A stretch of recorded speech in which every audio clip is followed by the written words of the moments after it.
Now, President Moon Jae-in is insisting South Korea will never arm itself with nuclear weapons. During a sit-down with CNN on Thursday, so prior to today's North Korean missile launch, the South Korean president ruled out the possibility of US nukes ever being redeployed in South Korea, saying such a move would only spark a nuclear arms race in the region. But he recognized the need for South Korea to bolster its military capabilities in other ways to cope with the threats posed by North Korea. Our Park Hee-jun with more.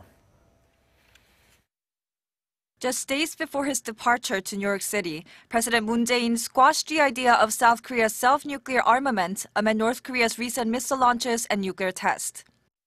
In a one-on-one interview with CNN on Thursday afternoon, President Moon said he doesn't agree Seoul needs to develop its own nuclear weapons or relocate U.S. tactical nuclear weapons to the Korean peninsula, as such move could lead to a nuclear arms race in the region. However, he did highlight that Seoul needs to develop its own military capabilities amid Pyongyang's nuclear advancements. Regarding the latest UN Security Council resolution on the regime, the South Korean leader said the adoption is meant to prevent any war-triggering act and is now up to North Korea to make the right conditions for peace and dialogue. President Moon emphasized the international community, let alone South Korea, will never accept a nuclearized North Korea. He also expressed his frustration and once again condemned North Korea's reckless behavior despite Seoul's past efforts to resume dialogue, saying it is not helpful to North Korea itself or inter-Korean relations and threatens world peace.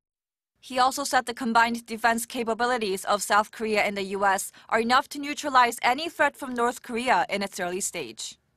However, President Moon once again underscored that his administration doesn't have a hostile policy toward the North Korean regime and thus will not push for an artificial or forced reunification. President Moon will fly out to New York next Monday, where he will deliver a keynote speech during the 72nd UN General Assembly, seeking the international community's consensus on North Korea's nuclear issues. Park Hee-jun, Arirang News.